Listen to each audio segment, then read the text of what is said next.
The sand-laden wind swept across the plains of Montana Territory, carrying with it the bitter scent of Cassidy Norton's despair as she stared at the empty cradle in her modest homestead cabin. 3 years since she'd buried her husband and his dreams of a family alongside him, yet the ghost of what could have been haunted her waking hours as persistently as the doctor's words. "Your womb will never bear fruit, Miss Norton." Cassidy ran her calloused fingers over the smooth oak of the cradle her husband had crafted in their first year of marriage. 26 years old, and already her life story seemed written a barren widow clinging to a struggling ranch with nothing but determination and memories to keep her company. She straightened her back, tucking a wayward strand of auburn hair behind her ear. The sun was climbing high, and the cattle wouldn't water themselves. The summer of 1879 had been unforgiving, scorching the earth and leaving the creek beds cracked and thirsty. Cassidy led her dwindling herd to the last reliable water source on her property, a spring-fed pond nestled between 2 rocky outcroppings. The animals lumbered forward, their ribs visible beneath dusty hides. If the drought continued, she'd lose them all by winter. "Easy there," she coaxed a struggling calf, her voice gentle despite the worry-etching lines around her eyes. "Just a little farther now." The crack of a rifle shot splintered the afternoon quiet. Cassidy dropped to a crouch, her heart hammering against her ribs as her cattle scattered in panic. Another shot rang out, followed by rough laughter. Rustlers. The scourge of honest ranchers had finally found their way to Norton land. She reached for her own rifle, secured in its leather holster on her saddle, but froze when a deep voice called out from behind her. "I wouldn't do that if I were you, madam." Cassidy turned slowly, her breath catching in her throat. A man sat astride a powerful buckskin stallion, his face shadowed by a wide-brimmed hat. He wasn't pointing his weapon at her, but the confident way he held it told her he could if necessary. "Those men are after your cattle," he said, dismounting with fluid grace. "They've been hitting ranches all along the valley. Stay low and I'll handle it." "This is my land and my herd," Cassidy hissed, her fingers still inching toward her rifle. "I don't need some stranger fighting my battles." His eyes met hers then startlingly blue against sun-bronzed skin, and something electric passed between them. "Name's Garrett Evans, not a stranger, just new to these parts." He tipped his hat. "And I'm not fighting your battle, madam, I'm joining it." Before Cassidy could protest further, he was moving, crouching low through the brush toward the source of the gunfire. Against her better judgment, she followed, keeping to the shadows of the rocky outcropping. 3 men were driving her cattle toward the eastern boundary of her property. They worked with practiced efficiency, not bothering to mask their intentions in the remote location. Garrett positioned himself behind a boulder and called out, "Montana Territorial Rangers, drop your weapons and step away from the cattle." The rustlers hesitated only briefly before diving for cover and returning fire. Cassidy watched as Garrett calmly took aim and fired, his shot striking one man's weapon and sending it spinning from his grasp. "Last chance before I stop being polite," Garrett shouted. The answering volley of bullets chipped stone mere inches from where Cassidy crouched. Acting on instinct, she raised her own rifle and fired, catching one of the rustlers in the shoulder. He fell with a cry of pain. "Well done," Garrett muttered, flashing her a quick grin that transformed his serious face into something dangerously handsome. The remaining rustlers, seeing the tide turn against them, mounted their horses and fled, leaving their wounded companion behind. Cassidy approached cautiously, her rifle still trained on the injured man. "Chet Wilson," she said, recognizing the local troublemaker who'd been fired from 3 ranches for theft. "Should have known you'd turn to rustling." Garrett secured the man's hands behind his back with a length of rope. "I'll take him to the sheriff in Willow Creek. You best round up your scattered herd." Cassidy bristled at being told what to do on her own land. "I didn't ask for your help, Mr. Evans." "No, madam, you didn't." He hoisted the protesting rustler onto a horse. "But sometimes help comes whether we ask for it or not." She watched him ride away, the rustler secured in front of him, and tried to ignore the flutter in her chest that had nothing to do with the danger they'd just faced. Turning away, she began the arduous task of gathering her frightened cattle, but her thoughts kept returning to the stranger with the sky-blue eyes who'd appeared from nowhere like some avenging angel. The next day, Cassidy rode into Willow Creek for supplies, her wagon creaking beneath her as she guided her team down the rutted Main Street. The small frontier town buzzed with its usual activity, ranch hands gathering at the saloon, shopkeepers sweeping their boardwalks, and the occasional well-dressed lady hurrying between errands, parasol aloft against the unforgiving sun. She pulled up in front of Miller's General Store, securing her horses before making her way inside. The cool interior was a welcome respite from the heat, and she nodded a greeting to Mrs. Miller, who stood behind the counter tallying accounts. "Cassidy Norton, as I live and breathe," the older woman said, setting aside her pencil. "We were beginning to think you'd become a hermit out on that ranch of yours." "Just busy, Mrs. Miller," Cassidy replied, retrieving her supply list from her pocket. "The drought's not making things any easier." "None of us are having an easy time of it," Mrs. Miller agreed, beginning to gather Cassidy's items. "Heard there was some excitement out your way yesterday. Rustlers?"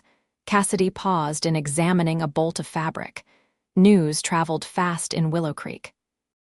"How did you hear about that?"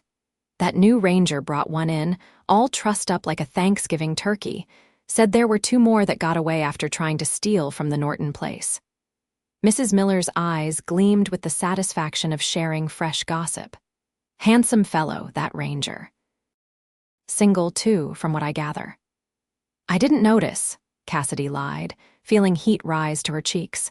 "And he's not exactly a ranger, at least not officially."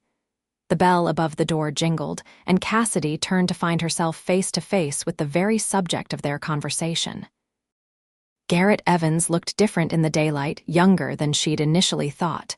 Perhaps 30, with laugh lines crinkling at the corners of his eyes and a day's worth of stubble shadowing his jaw. He'd exchanged his dusty riding clothes for a clean shirt and vest, though he still wore his gun belt with casual familiarity. "Miss Norton," he greeted her, removing his hat. "Good to see you in less harrowing circumstances." "Mr. Evans," she acknowledged, suddenly very aware of Mrs. Miller's interested gaze bouncing between them. "I trust Mr. Wilson is enjoying the hospitality of our local jail. Indeed he is, though he's not particularly grateful for it." Garrett's smile was easy, confident. "Sheriff Thompson would like to speak with you when you have a moment, to give your account of what happened." "Of course," Cassidy nodded, turning back to Mrs. Miller. "I'll need 20 pounds of flour and 10 of sugar, please." As Mrs. Miller busied herself with the order, Garrett stepped closer to Cassidy, lowering his voice. "I rode by your place on my way back from tracking the other rustlers. Your fence line on the north border needs repair. They got through there." Cassidy stiffened. "I'm aware of the condition of my fences, Mr. Evans. I've been running that ranch alone for 3 years now." "I didn't mean to overstep," he said, genuine apology in his tone. "It's just that those men are still out there and they might come back. And what concern is that of yours?" Cassidy challenged, though she immediately regretted her sharp tone when hurt flashed briefly in his eyes. "Just doing my job, madam." He replaced his hat and nodded politely. "Good day to you." She watched him leave, an uncomfortable knot forming in her stomach. The man had only tried to help, after all, both with the rustlers and with his warning about the fence. Her pride had always been both shield and sword, but perhaps this time it had struck unnecessarily. Cassidy completed her purchases, her mind still dwelling on the encounter as she loaded her supplies into the wagon. She was heading toward the sheriff's office when a commotion further down the street caught her attention. A group of men had gathered outside the saloon, their voices raised in anger. "You've got some nerve showing your face around here, Evans?" A burly man was saying, his hand hovering near his holster. Garrett stood calmly before the group, his posture relaxed but alert. I'm just passing through, Brock. I've got no quarrel with you or your men. You put my brother in jail back in Wyoming, Brock spat. That's quarrel enough for me. Cassidy hesitated, torn between continuing to the sheriff's office and watching the confrontation unfold. She didn't know Garrett Evans anything, but something about the odds 1 man against 5 struck her as deeply unfair. Your brother robbed a stagecoach and shot the driver, Garrett replied evenly. He's exactly where he belongs. Brock's face flushed dark with rage. Draw, you son of a bitch. Let's settle this here and now. The street cleared quickly as bystanders sought cover, recognizing the prelude to violence. Cassidy found herself frozen in place, her heart pounding as Brock's hand twitched toward his gun. What happened next occurred so quickly she almost missed it. Garrett's hand moved in a blur, his revolver clearing leather before Brock's fingers had fully closed around his weapon. But instead of firing, Garrett aimed at the ground by Brock's feet and squeezed the trigger. The bullet kicked up dust between the man's boots. Next one won't be a warning, Garrett said softly. Walk away, Brock. This isn't the day you want to die. For a tense moment, Cassidy thought Brock would continue the fight, but something in Garrett's steady gaze must have convinced him otherwise. With a string of curses, he backed down, gesturing for his companions to follow as he retreated into the saloon. The street gradually returned to normal, though several people cast admiring glances Garrett's way as he holstered his weapon. Cassidy found herself moving toward him before she'd made a conscious decision to do so. That was quite a demonstration, she said, stopping a few feet away. Garrett turned, surprise flickering across his features before settling into a guarded expression. Not one I enjoy giving. Violence has a way of finding me, it seems. Or perhaps you have a way of finding it, Cassidy suggested, but without the edge that had been in her voice earlier. You're faster than any man I've ever seen. A dubious distinction. He fell into step beside her as she continued toward the sheriff's office. I'd rather be known for other qualities, such as a small smile played at the corners of his mouth. My mother always said I bake a fine apple pie. The unexpected answer startled a laugh from Cassidy, the sound feeling foreign after so long without genuine mirth. Now that I'd have to see to believe, Mr. Evans. Garrett, he corrected gently, and perhaps someday you will. Their eyes met, and Cassidy felt a warmth spread through her that had nothing to do with the summer heat. She quickly looked away, unnerved by her reaction to this virtual stranger. I should give my statement to the sheriff. Of course. He opened the door for her, the gesture oddly formal amidst the dusty frontier setting. I'll be heading out to track those other rustlers again tomorrow. They're part of a larger gang operating in the territory. Cassidy hesitated on the threshold. My fence needs repair, Garrett finished. I understand it's not my place to tell you how to run your ranch, Miss Norton. I apologize for overstepping. Cassidy, she said, surprising herself. And perhaps I could use an extra pair of hands just for the fence repair. I'd pay you fairly, of course. The smile that spread across his face made something flutter in her chest again. I'd be honored to help, Cassidy. No payment necessary. She shook her head firmly. I don't accept charity, Garrett. You work, you get paid. That's how things are done. Yes, madam, he replied, amusement dancing in his eyes. I'll be by at first light, then. Cassidy nodded, suddenly aware of how long they'd been standing in the doorway, the sheriff watching them with undisguised interest from his desk inside. First light, she confirmed, then slipped past him into the office, trying to ignore the inexplicable sense of anticipation that bloomed within her at the thought of seeing him again. True to his word, Garrett arrived as dawn was painting the eastern sky with delicate strokes of pink and gold. Cassidy was already in the barn, saddling her mare for the ride to the north fence line, when she heard the approach of hoofbeats. She stepped outside, shading her eyes against the rising sun. Garrett sat astride his buckskin, leading a packhorse laden with fence posts and tools. He'd clearly come prepared. Morning, he called, dismounting with the same fluid grace she'd noted before. Hope I'm not too early. Right on time, Cassidy replied, trying to ignore how the early light gilded his features, highlighting the strong line of his jaw and the surprising gentleness in his eyes. I see you brought supplies. Figured your stores might be running low, what with the drought and all. He began unloading the pack horse. I hope you don't consider it charity, just practical planning. Cassidy wanted to protest, but found herself nodding instead. Practical indeed, thank you. They rode side by side to the north boundary, the morning air still cool enough to be pleasant. Cassidy found herself stealing glances at her companion, noting the easy way he sat his horse and the alert awareness with which he scanned their surroundings. This was a man accustomed to the wilderness and its dangers. How long have you been tracking outlaws? She asked as they approached the damaged section of fence. Garrett considered the question. Officially, about 5 years. Before that, I was a cavalry scout during the last years of the war. And now you're in Montana, long way from anywhere. That's rather the point, he said with a wry smile. I go where I'm needed. And right now, the territorial governor needs someone to handle these rustling gangs. The regular law can't cover enough ground.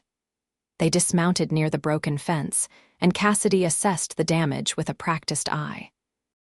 Several posts had been deliberately knocked loose, creating an opening large enough for cattle to be driven through.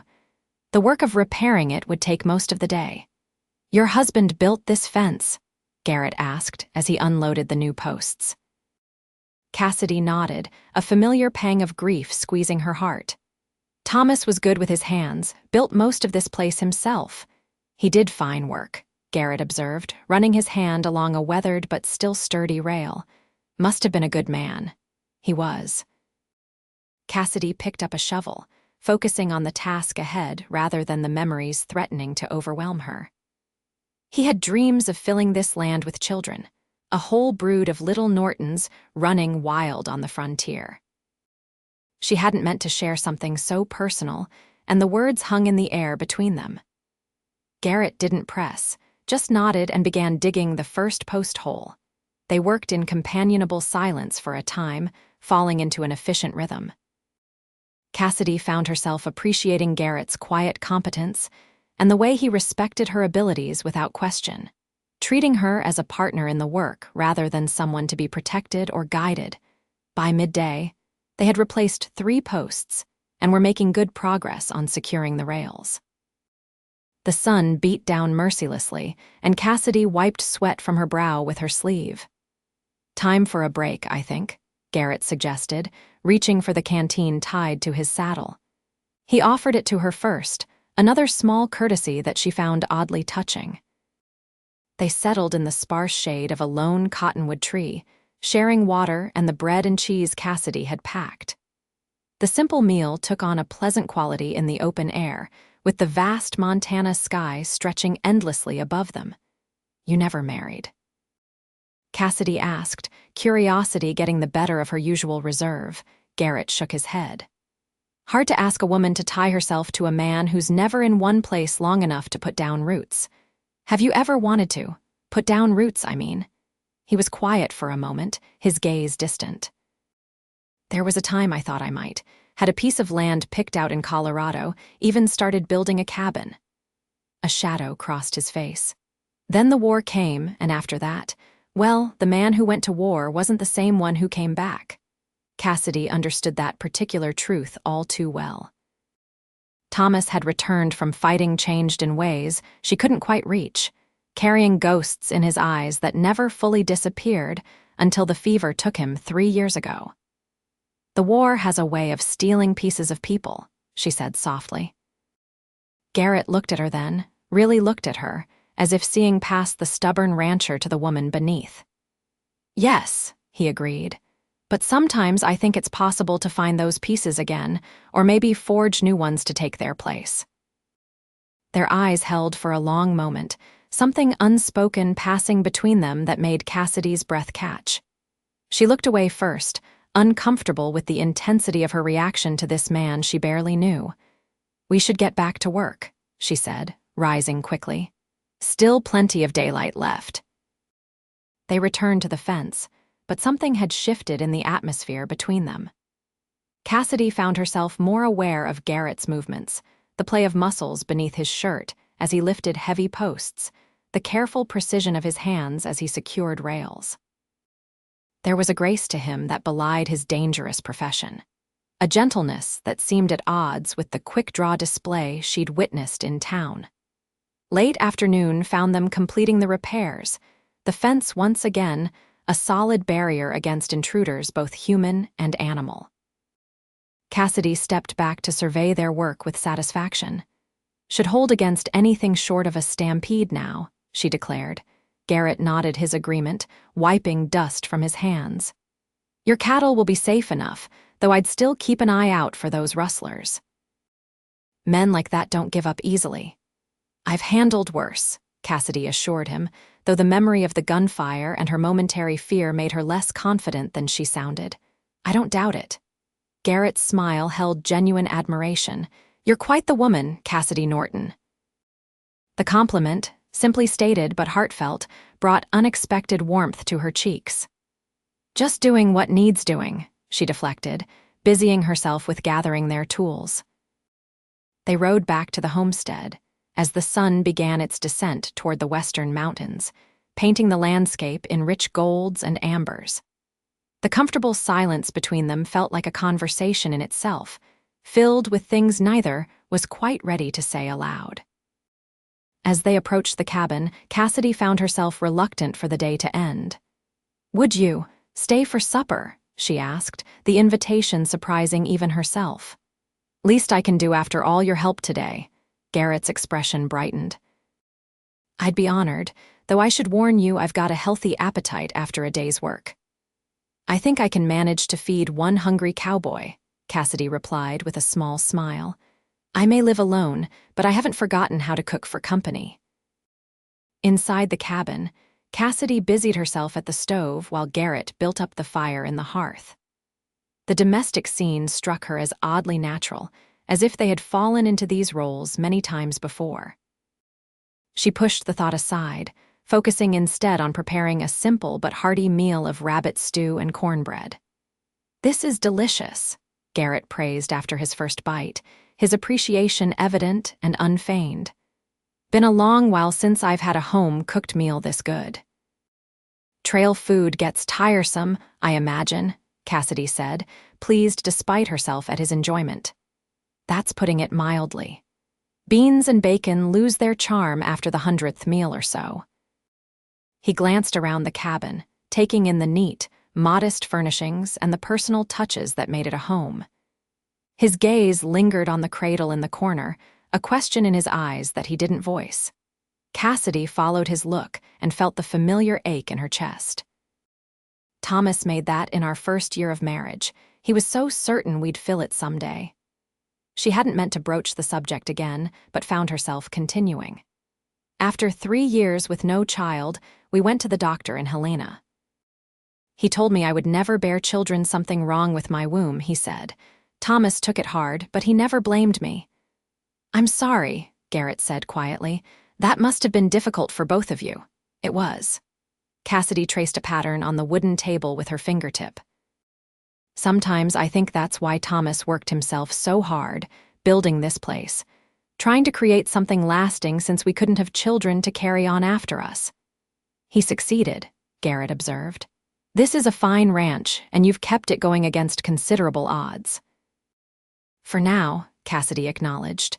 But what's the point of it all? When I'm gone, there will be no one to pass it to, no one who cares about the land the way we did. She stopped abruptly, embarrassed at having revealed so much of her private pain. I'm sorry, that's hardly suitable dinner conversation. Never apologize for speaking your truth, Garrett said, his voice gentle but firm. Dreams matter, Cassidy, even the ones that don't come true the way we planned. Something in his tone made her look up and meet his gaze. The understanding she found there threatened to undo the careful composure she'd maintained for so long. No one had looked at her that way since Thomas died, as if they truly saw her, all of her, not just the stubborn widow clinging to a hardscrabble existence.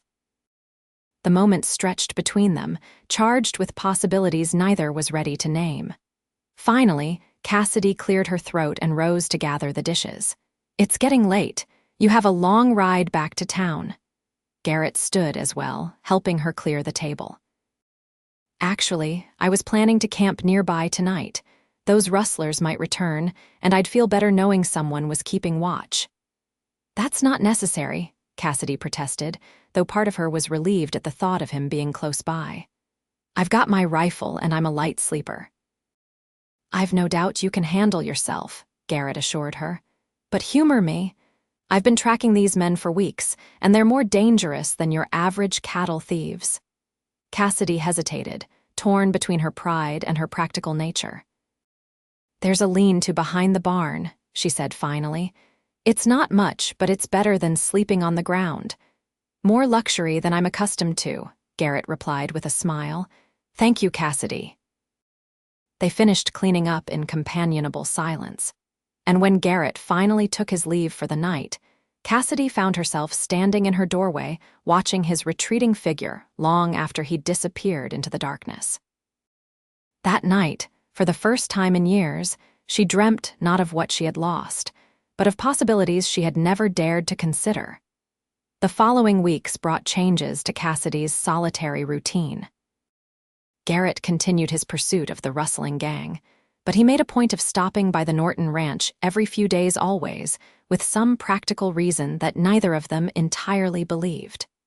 A report on rustler activity in the area. An offer to help mend a sagging barn door. News from town that she might find useful. Each visit seemed to linger longer than the last, their conversations deepening as they gradually revealed more of themselves to each other. Cassidy learned that Garrett had grown up in Pennsylvania, the son of a blacksmith who had taught him the value of hard work and honesty. He spoke of his younger sister, lost to typhoid when he was 15, and the mother who had never quite recovered from the grief. Cassidy, in turn, shared stories of her childhood in Illinois, her family's journey west when she was 16, and her meeting Thomas at a barn raising the following year. July faded into August, the drought continuing unabated. Cassidy's creek dried to a trickle, forcing her to drive her cattle to the spring-fed pond daily. It was during one such afternoon, with the sun bearing down like a physical weight, that Garrett arrived unexpectedly, his expression grave. "What's happened?" Cassidy asked immediately, recognizing the tension in his shoulders. "The rustling gang hit the Peterson place last night," he said, dismounting to walk beside her as she led the cattle homeward. "Took most of their herd and burned the barn when Pete tried to stop them. He's in bad shape, doctor's not sure he'll make it." Cassidy's heart sank. The Petersons' ranch lay just 10 miles east of her own property. "Did they catch any of the gang?" Garrett shook his head. "They were gone by the time help arrived." "But Cassidy," he hesitated. "One of the ranch hands identified the leader. It's Brock Donovan, the man from town who tried to draw on me." "The one with the grudge," Cassidy remembered. "You think he might come here next? Because of your connection to me, it's possible." Garrett's face was grim. "Brock's the type to strike at people I care about to get to me, and he's seen us together in town." People I care about. The words hung between them, significant in their simple truth. Cassidy felt a flutter of something that wasn't entirely fear. "I want you to consider staying in town for a while," Garrett continued. "Just until we catch these men. The sheriff's organizing a posse, and with enough men, we should be able to track them down quickly." "Leave my ranch." Cassidy stopped walking, her cattle lumbering past as she faced Garrett directly. "This is my home, my livelihood. I won't be chased away by threats." "Cassidy, please." Garrett's voice held an urgency she hadn't heard before. "These aren't just threats." The Petersons' barn burned with their horses inside. Pete was shot twice trying to save them. "All the more reason I need to stay and protect what's mine," Cassidy insisted.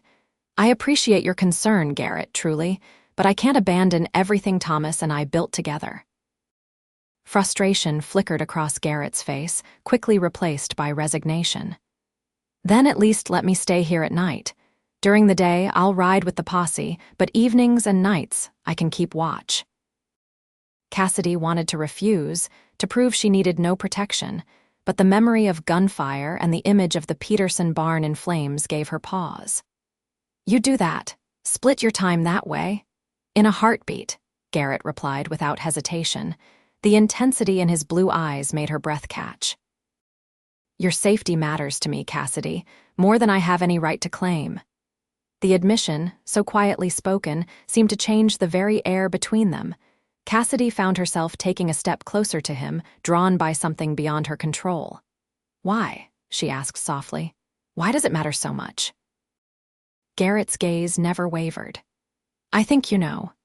The cattle had moved ahead, leaving them alone on the dusty trail with only the vast Montana sky as witness. Cassidy's heart pounded against her ribs as Garrett slowly reached out, giving her every chance to pull away before his hand gently cupped her cheek. "I never expected to find someone like you," he murmured. "Wasn't looking for it. But here you are, stubborn and brave and beautiful, and I find myself thinking of a future I'd given up on long ago." Cassidy closed her eyes briefly, leaning into his touch. "We barely know each other," she whispered, but the words lacked conviction. "Don't we?" Garrett's thumb traced the curve of her cheekbone. "Sometimes a soul recognizes its match, even when the mind is still catching up." She couldn't argue with that truth, not when everything within her was drawing her toward this man who had appeared in her life so unexpectedly. When his head lowered toward hers, she met him halfway, her lips finding his in a kiss that started gentle but quickly deepened with years of loneliness and longing. His arms encircled her waist, pulling her closer as she wound her fingers into his hair, knocking his hat to the ground unheeded. The world narrowed to the points where their bodies connected, to the heat of his mouth on hers and the solid strength of him against her. When they finally broke apart, both breathing heavily, Cassidy felt as if something fundamental had shifted inside her. A door long closed had swung open, letting in light and possibility and terrifying hope. "Stay," she said simply. "Not in the lean-to, with me." Garrett's eyes darkened with desire and something deeper, more lasting. "Are you sure?" In answer, Cassidy took his hand and led him toward home, the cattle and danger momentarily forgotten in the wake of this new, precious discovery.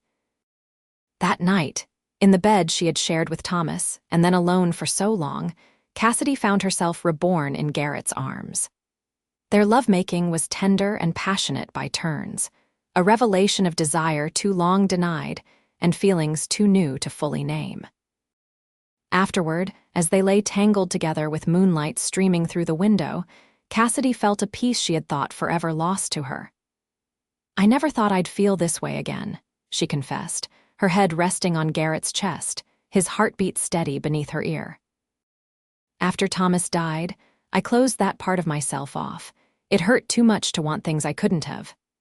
Garrett's fingers traced lazy patterns on her bare shoulder. "Life has a way of surprising us when we least expect it. I'd convinced myself my path was meant to be walked alone." He pressed a kiss to the top of her head. "I've never been so glad to be wrong." They spoke quietly into the night, sharing dreams and fears that had never been voiced aloud.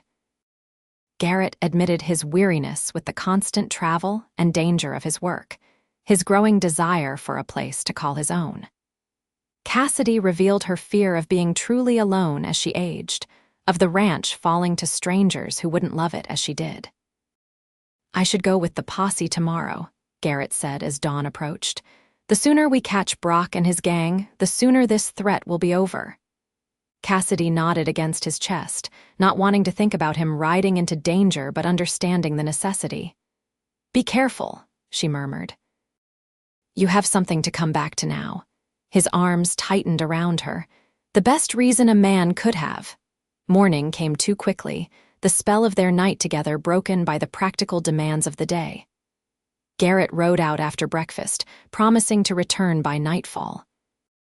Cassidy watched him go, her body still humming with the memory of his touch, her mind both elated and anxious about what the future might hold.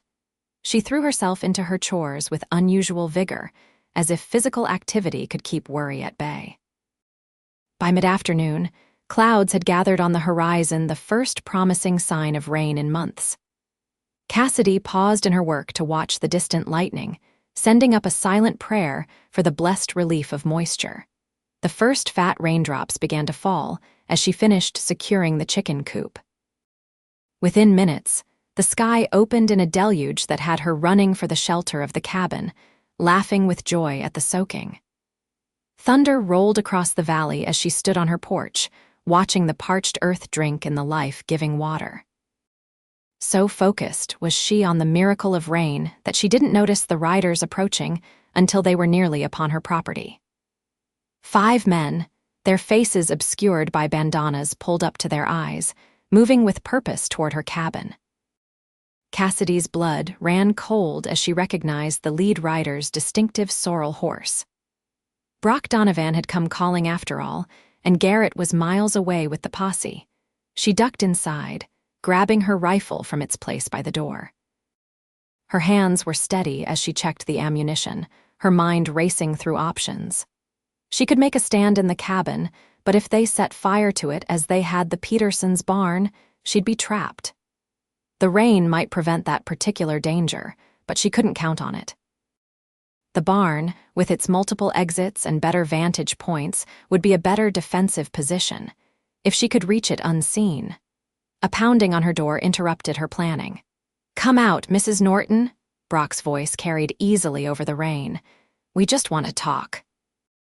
Cassidy moved to the back window, easing it open as quietly as possible. The rain had intensified, creating a curtain of water that might provide cover for her dash to the barn. She took a deep breath, sent up a quick prayer, and slipped through the window into the downpour. The cold rain plastered her clothes to her skin immediately, but she ignored the discomfort, keeping low as she ran for the barn. Behind her, she heard the cabin door splinter as the men forced their way inside. Moments later, angry shouts told her they'd discovered her absence. She reached the barn, slipping inside and securing the door with a wooden bar. Moving quickly to the ladder, she climbed to the hayloft, positioning herself where she could see both the main door and the smaller side entrance. Water dripped from her hair and clothes, but her hands remained steady on her rifle. "We know you're in there, Mrs. Norton," Brock called from outside. "Come on out peaceful-like, and nobody needs to get hurt." Cassidy remained silent, conserving her advantage of position for as long as possible. "Your ranger friend killed my brother yesterday," Brock continued, his voice hardening. "Shot him down like a dog when we were just minding our own business. So now I'm going to take something of his, see how he likes the feeling." A chill that had nothing to do with her wet clothes ran through Cassidy. Garrett had confronted the gang without waiting for the full posse, and now Brock was out for revenge. She prayed Garrett was all right, that he would stay away until she could figure a way out of this situation. The barn door shuddered as something heavy struck it. They were trying to break in. Cassidy raised her rifle, aiming at the entrance. If they got through, she'd make them pay dearly for every step. A crash from the side of the barn made her whirl around. One of Brock's men had forced open the smaller door and was slipping inside, gun drawn. Cassidy fired without hesitation, her bullet catching him in the shoulder. He fell back with a cry of pain. "That's one," she called out, her voice stronger than she felt. "I've got plenty more bullets for the rest of you." A tense silence followed, broken only by the drumming of rain on the roof and the wounded man's groans. Cassidy used the moment to reposition herself, moving deeper into the shadows of the hayloft. "You're just making this harder on yourself," Brock shouted eventually. "Evans is probably dead already. My boys caught up with him on the trail back from town." "You're lying," Cassidy replied, though fear clutched at her heart. "Garrett's too smart to be caught by the likes of you." "Think what you want," Brock's laugh was ugly. "But you're all alone out here, Mrs. Norton. No one's coming to save you." As if in answer to his taunt, a gunshot rang out from beyond the barn, followed by a cry of surprise. More shots followed in quick succession. Cassidy's heart leapt. Someone was out there, engaging Brock's men, "Boss, it's Evans," one of the outlaws shouted. "He's circling around back." Brock cursed violently. "Kill him and burn this place to the ground." Despite the rain, Cassidy heard the distinctive whoosh of a torch being lit. Fear gripped her. They really meant to burn her out, regardless of the weather. She needed to move now. Keeping low, she made her way to the back of the hayloft, where a small window opened onto the yard behind the barn. Through the rain-streaked glass, she could make out two figures exchanging gunfire. One was definitely Garrett, using a water trough for cover as he fired at one of Brock's men. Relief flooded through her, quickly followed by renewed determination. Garrett was alive and fighting, but he was outnumbered. She needed to even the odds. Cassidy smashed the window with the butt of her rifle and took careful aim at the outlaw advancing on Garrett's position. Her shot caught the man in the leg, sending him sprawling in the mud. Garrett's head snapped up at the sound, his eyes finding her in the window. Even through the rain, she could see his expression transform from grim concentration to fierce joy. "Two down," she called to him. "Three," he shouted back. "Got one by the creek." The momentary triumph was cut short as flames suddenly licked up the side of the barn. Despite the rain, the fire caught quickly in the dry wood, fed by some accelerant the outlaws must have brought. Smoke began to fill the hayloft, stinging Cassidy's eyes and burning her lungs. "Cassidy." Garrett's voice held terror now. "Get out of there!" She scrambled toward the ladder, but a section of burning roof collapsed, blocking her path. The fire was spreading with unnatural speed, consuming the ancient timbers with hungry ferocity. Trapped, Cassidy returned to the window, gasping for fresh air. Outside, she could see Garrett engaged in a desperate gunfight with Brock, both men using the limited cover of the yard as they exchanged shots. The remaining outlaw was attempting to circle behind Garrett, using the smoke and rain as concealment. "Behind you," Cassidy shouted, raising her rifle to fire at the approaching threat. The shot went wide as a coughing fit doubled her over, but it was enough to alert Garrett, who spun and fired in one fluid motion. The outlaw fell face first into the mud, unmoving. The distraction cost Garrett, however. Brock seized the opportunity to rush him, tackling him to the ground. The two men grappled in the rain-soaked earth, their guns forgotten as they fought with fists and desperation. Cassidy watched in horror as Brock gained the upper hand, pinning Garrett beneath him and reaching for a knife at his belt. The smoke was thickening around her, the heat becoming unbearable. She had moments, not minutes, before the entire structure would be engulfed. With no time to aim carefully, Cassidy fired toward the struggling men, praying her bullet would find the right target. The shot kicked up mud inches from them, startling Brock enough for Garrett to throw him off and scramble to his feet. Before Brock could recover, Garrett had retrieved his gun and was standing over him, weapon trained steadily on the outlaw's chest. Even through the smoke and rain, Cassidy could see the cold fury in his stance. "It's over, Brock," Garrett's voice carried to her, unnaturally calm. "Throw the knife away and put your hands up." For a moment, it seemed Brock might comply. Then, with a sudden movement, he hurled the knife not at Garrett but toward the barn toward Cassidy. The blade fell short, but Garrett's reaction was instantaneous and final. His gun barked once and Brock collapsed, a dark stain spreading across his chest. Cassidy had no time to process what had happened. The fire had reached the hayloft floor and smoke was making it impossible to breathe. She leaned out the window, gasping for air. "Jump!" Garrett shouted, positioning himself beneath the window. "I'll catch you." It was at least 15 feet to the ground, but with the fire at her back, Cassidy had no choice. She tossed her rifle down first, then eased herself onto the windowsill. Smoke billowed around her as she took one last look at the burning barn at 3 years of work and memories going up in flames before pushing off into empty air. The fall seemed to last forever, and no time at all. Then strong arms were catching her, absorbing the impact as they both tumbled to the ground. For a moment, they lay there in the mud and rain, holding each other as if they might never let go. I thought I'd lost you. Garrett's voice broke as he pressed his face into her hair. When I saw the barn on fire. I'm here, Cassidy assured him, her own voice hoarse from smoke. We're both here. They helped each other to their feet and stumbled away from the burning structure. The rain was finally beginning to dampen the flames, but the barn was beyond saving. They watched in silence as the roof collapsed inward with a thunderous crash, sending sparks spiraling into the stormy sky. Your brother, Cassidy remembered suddenly. Brock said they killed him. Joseph's fine, Garrett reassured her, his arm tight around her waist. He's with the posse, they should be here soon.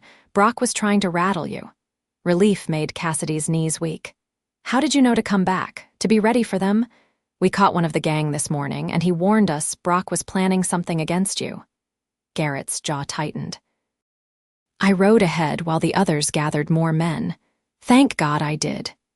The sound of approaching horses heralded the arrival of the posse. Sheriff Thompson led the group, his expression grim as he surveyed the burning barn, the bodies of the outlaws, Cassidy and Garrett supporting each other in the rain. Looks like you two handled things, the sheriff observed, dismounting. The rest of the gang's been rounded up near Peterson's place. This should put an end to the rustling for a while. Explanations and accounts could wait. Cassidy felt the last of her strength ebbing away as the adrenaline faded. Garrett must have sensed it, for he swept her into his arms despite her weak protests. She needs rest and probably a doctor, he told the sheriff. Smoke inhalation. The next few hours passed in a blur for Cassidy. The doctor from town arrived to treat her smoke-damaged lungs and Garrett's various cuts and bruises. The bodies of the outlaws were removed, statements were taken, and finally, as evening fell, they were left alone. The rain had stopped, leaving behind a freshly washed world and the rich scent of wet earth. Cassidy sat on her porch, wrapped in a blanket despite the lingering summer warmth, watching as Garrett spoke with the last of the departing lawmen. When they rode away, he turned to her, his face reflecting the same bone-deep weariness she felt.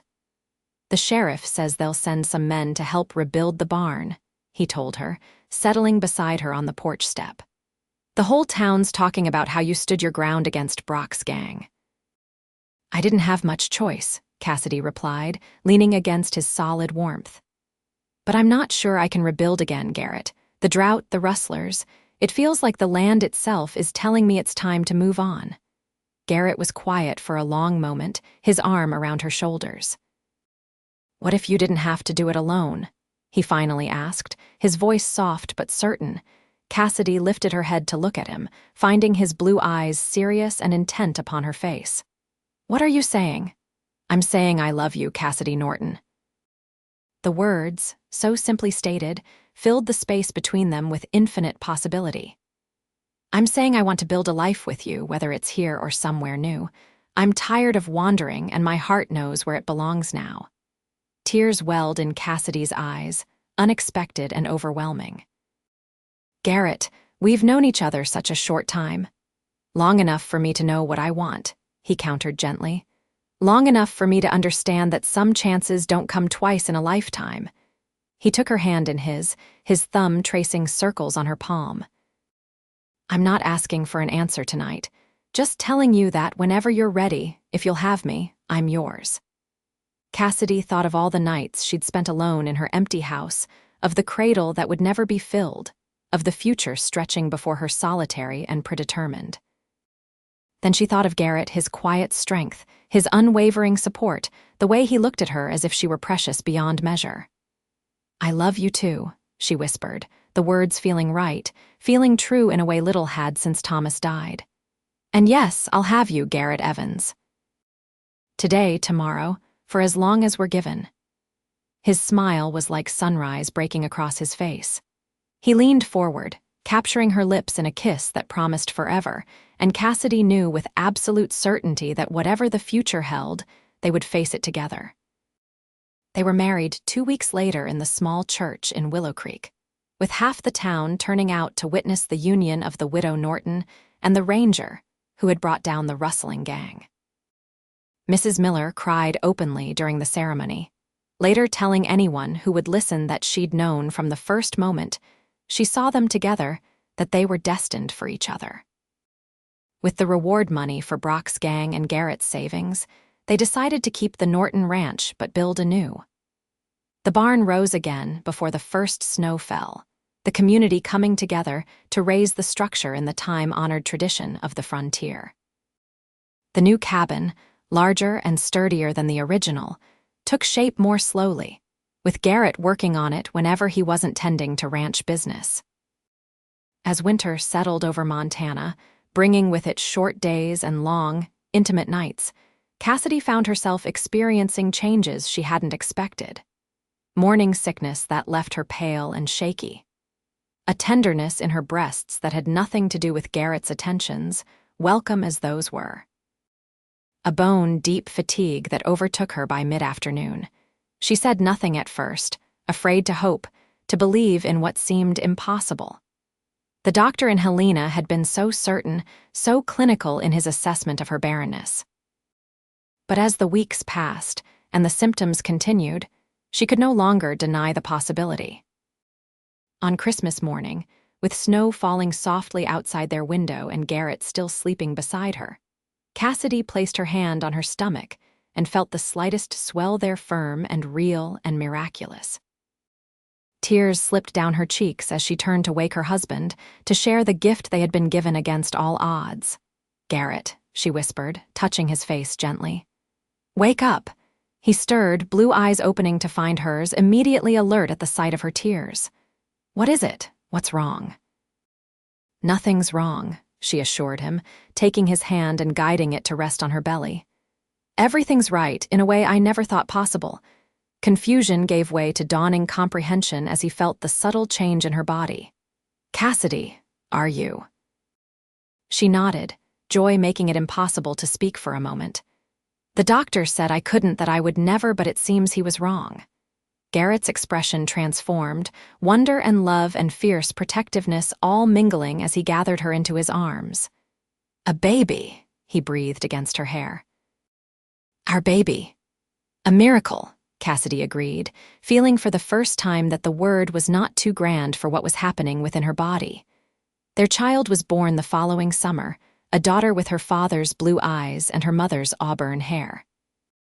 They named her Hope, for she was the embodiment of everything they had once believed beyond their reach.